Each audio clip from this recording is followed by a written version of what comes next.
How you doing there? Welcome back to Babble on Talmud. Today we said in Daf Yomi Menachos, Daf 38 of Masechta Menachos. Friends, here's what's going on. First of all, Daf 38 is a very exciting daf because we're starting Perek Tcheles and we're learning all about tzitzis. That is super excited. I'm really excited about it. Here's another thing about Daf 38. I've identified another opportunity to get ahead and I'm going for it. This is going to be probably a quick daf. I haven't prepared slides. I haven't put, there's a lot I would have wanted to do more for this daf because I'm really excited about it. Tzitzis is a huge tosfos that I had to make a trade-off. I said, either I get ahead or I learn tosfos. And I said, there's an opportunity here for me to get ahead once again. It's like my third time or fifth time or 100th time trying to get ahead over the past 5 months just by one day so that the dafs can come out consistently. And I identified another opportunity. Chaver, I'm going for it. I'm seizing the opportunity. So it's going to be amazing daf. The upcoming dafs are also going to be amazing. I don't think we're going to lose out much.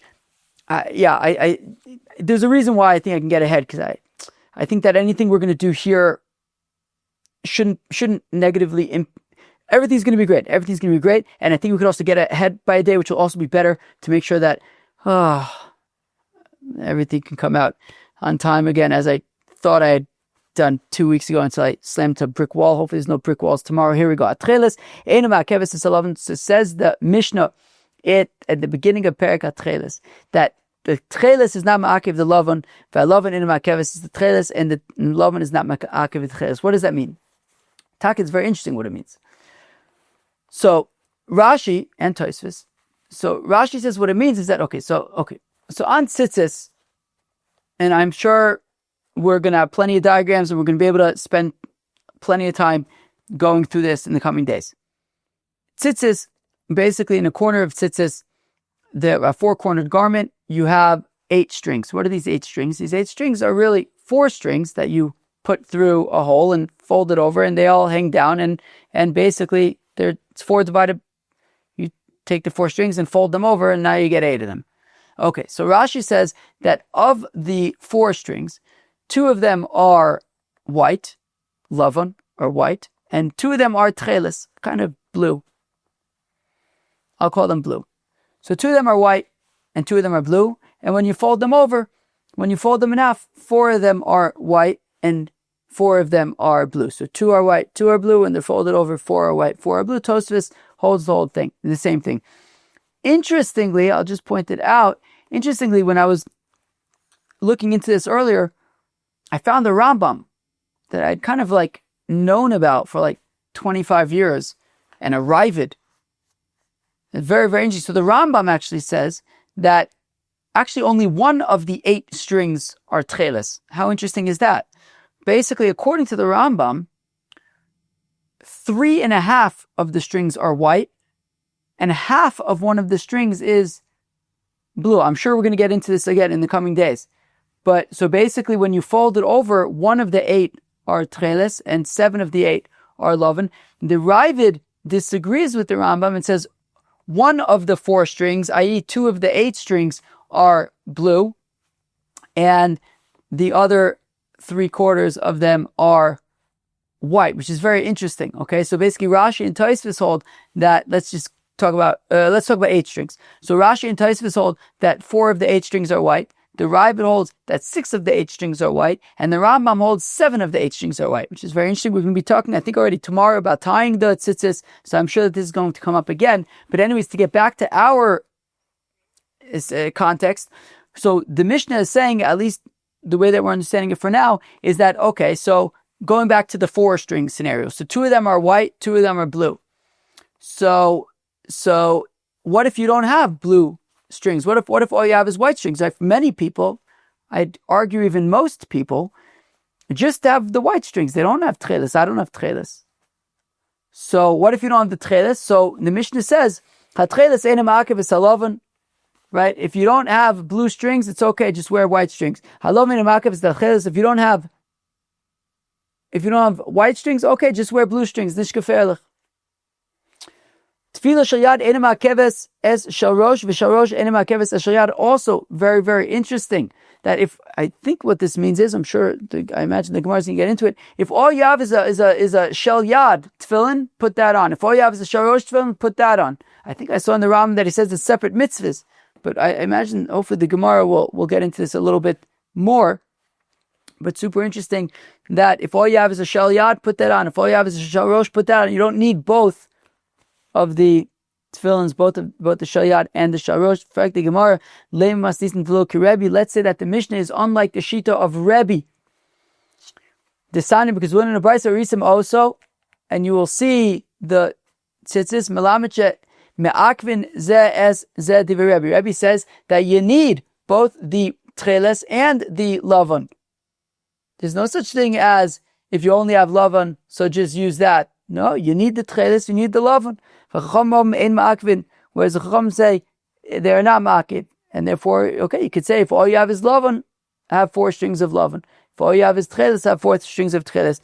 My time with the Rebbe, how come Rebbe says that you need the Tcheles and the lavan?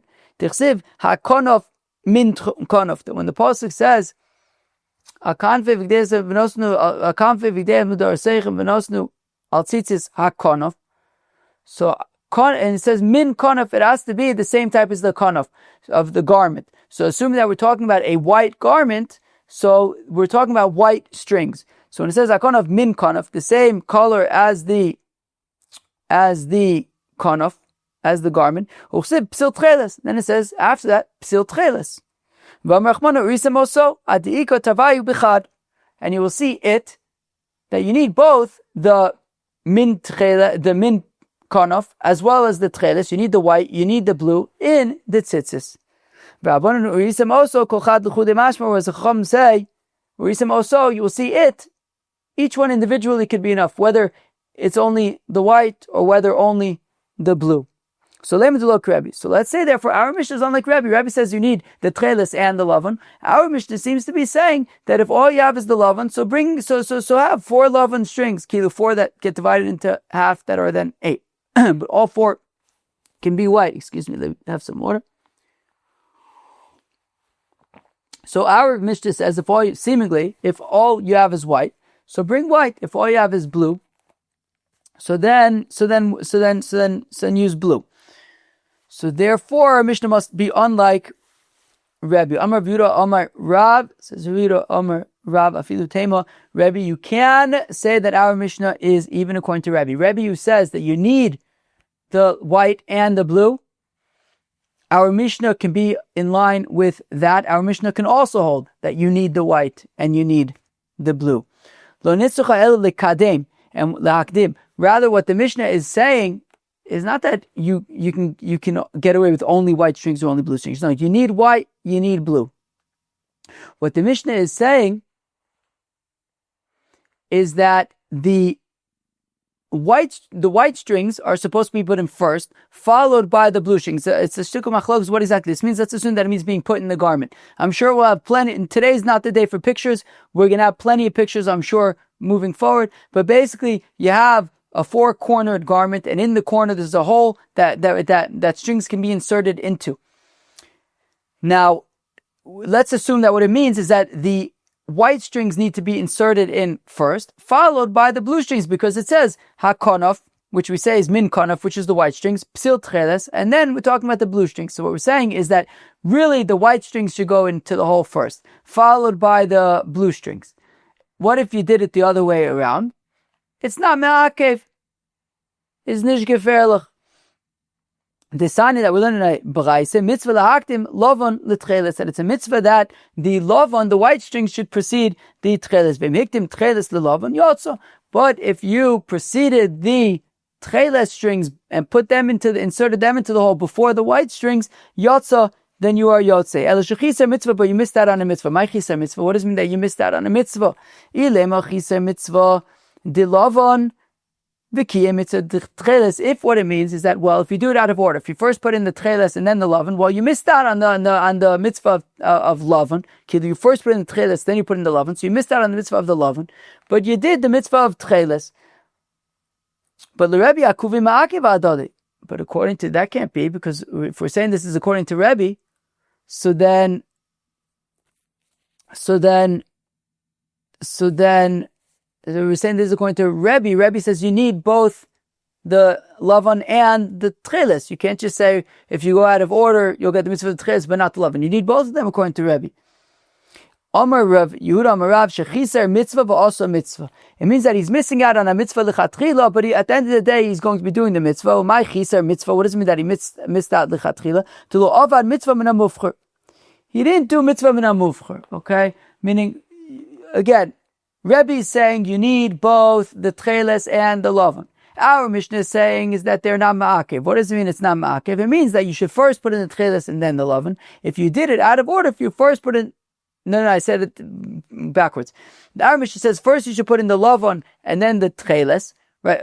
I'm even going to back up more. Rebbe says you need both the Lavan and the Tcheles. Our Mishnah is, if we're saying that our Mishnah is even in line with Rebbe, and therefore what our Mishnah is saying is that first you have to put in the Lavan followed by the Tcheles. Now, if you did it vice versa, if you first put in the Tcheles followed by the Lavan, so you're still doing the mitzvah, but you missed out on the opportunity to do it properly.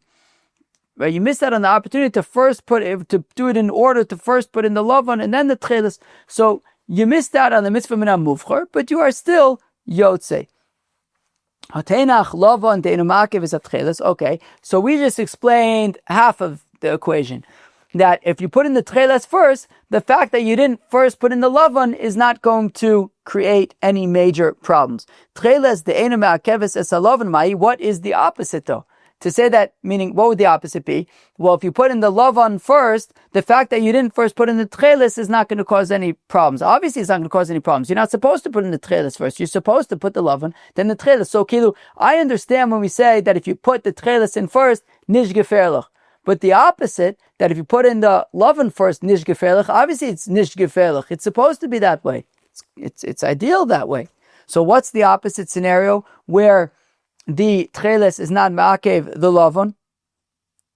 So Amarami Bar Chama says Ram Bar Chama lo nitzucha ela litalis shekula Tcheles. Says Ram Bar Chama, well, that would be talking about when the garment is entirely made out of blue, such that a konaf, min konaf, is actually blue. When we're saying it should be the same color as the garment, well, that should be blue. In that case, the blue would go in first. And we're saying if you put the white in first, the fact that you put the white in first is not going to create any issues. Itmanami similarly was also stated, Omar Le, Levi l'Shmuel, Levi says to Shmuel, Aryich. Aryich means a king. And there's a few different Rashis in a few different places that has a few different explanations for why Aryech is a king. Over here it says it's learned out from Gur Aryeh Yehuda. I think the point is Aryeh is like Aryech and Yehuda is like Malchus. But in other places he says that it's learned out from Aryech Melech Elosar. Other places it's learned out from, what was it? Rich or something means like a king or something. So he said so Rashi explains it different ways in different places. The point being though, why was Shmuel called the king? Because we say, we're going to learn in Masechta Bechoros that, but we already have seen this quoted in other places, that the halacha accords with Shmuel when it comes to dinei. Right, when it comes to Machlokes and Rab and Shmuel, the halacha is like Rab by Isurei, and the halacha is like Shmuel by dinei Mominis, and like Rab by Isur Ve'heter. And we of course have a metaphorically speaking, we have a halachic principle of Dina de Malchusa Dina. Metaphorically, it's like, so since the halacha is like Shmuel when it comes to Dinei, so Dina de Malchusa Dina, since the halacha accords like him, he's like the king, so to speak, he's in crowned, he has got the crown for Dinim and Dina de Malchusa Dina, so they call him, so therefore they call him the Malchus, since we go like him when it comes to Dinei Viter. Lo Teisav Akarich, so says Levi to Shmuel, don't sit down, ad dimafrashas li lo amilsa, until you explain to me the following thing, atcheles and ma'akeves es alavan. So I understand, right? So we said, the Mishnah says that Tcheles is not ma'akev lavan, but alavan ain't ma'akev es atcheles. My he, what is this? Omar le lo nitzcha ela lisodin betzitzis. So says Shmuel, it's talking about tzitzis, the mitzvah la'akdume lavan bereisha, that you should first put the white strings in, and then the blue strings. My time outcome hakonof min konof, because it says hakonof psil tcheles, and then it says hakonof psil tcheles, and hakonof is min konof, the white, followed by psil tcheles, followed by the blue. V'aktim tcheles the lavan leis ba. But if you did it the other way around and put the tcheles in before the lavan, so it's okay, it's still kosher. Tenach lavan de'eno me'akev es tcheles. Okay, so we've explained how if you put in the tcheles first, it's not going to be a problem. But tcheles de'eno me'akev es halavan mahi, what would be the scenario where it is the opposite? Omar, so Omar Rabbi Bar Chama says, Omar Bar Chama lo nitzucha ela letalis shekula tcheles. Well, that would be a scenario where the talis is entirely made out of tcheles, like we saw earlier. The mitzvah la'akdume tcheles bereisha de'akonof min konof. Because in that case, since the garment is made out of tcheles, so in that case the tcheles should be put before the lavan v'akdum lavan bereisha leis lamba. And in that case, if you preceded the white before the blue, we say nish gefelich, we say it is okay. Amar Rave midi tziva kagarim, says Rave, what difference does the technical color of this particular garment make? The point is, the Torah is saying that the white strings come before the blue strings. And it mentions min kanaf, a white garment, because that's the most garments are made white. So there's nowadays, and people wear all sorts of colorful garments, but tzitzis at least are still white. Anyway, so says Rav, it has nothing to do with your particular garment if you make a garment out of tcheles. What the Torah is saying is that most garments are white, and therefore white strings go first. If you happen to make it out of tcheles, good for you, but the white strings are still going to go first. Ela, my Rava explains the Mishnah, lo nitzucha ela legardumin. It's talking about when the strings of the tzitzis snap. That if you have the tzitzis and you tied them up and everything like that, and you have the strings dangling down, if those dangling down strings snap, the igardum tcheles v'koi lavon, the igardum lavon v'koi tcheles. That if you had kosher tzitzis, but then the tcheles strings snapped, as long as you still have the white strings, it's okay. And if the white strings snap, as long as you still have the tcheles strings, it's okay. That's what the Mishnah is saying. Because the Bnei Reb Chia say, as we saw recently, gardume tcheles ksherin, that stubs of tzitzis are kosher. Gardume ezov ksherin, and stubs of ezov that's used, for example, to sprinkle on a mitzorah or to sprinkle onto a person who's tamei meis. If the hyssop gets stubbed, it is still kosher. V'chamashir gardumin, and when it comes to the stubs of tzitzis, how long must the stub be? What's the minimum stub amount? Omar Bar Amiduri, Omar Shmuel says, Bar Amiduri in the name of Shmuel, Kidei le'anvan, in order to tie them in, they have to be long enough to be able to tie them in a slip knot. Kidei le'anvan, le'anvan kulu ba'adode, odilma kol chad v'chad l'chudei teku. We say, so now we ask, okay, when we say that there has to be enough in the stub to tie them in a slip knot, does that mean that, so you have the stubs, right? So you have, let's say, right, the 8 strings, and we're saying that the tcheles one snaps. Now you have 4 strings left. Are we saying that you have to be able to tie all 4 strings in one slip knot, or each of the 4 strings in its own slip knot? Teku, it is a tie. Well, I can imagine this being a little bit tricky over the next few days about, are we talking about 4 strings or 8 strings? Okay, I'll have to get a mahalach for being clear there.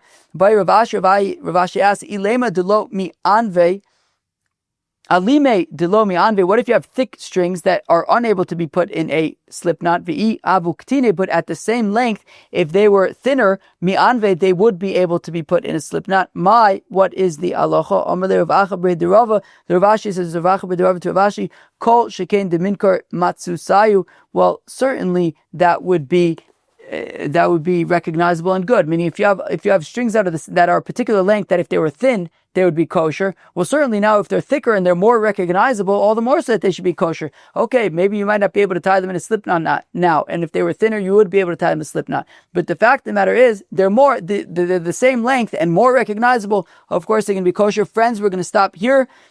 I rushed through this daf. I always feel a little bit bad when I rush through a daf, but you know what? I feel I need to get ahead. And again, I think I think that we should.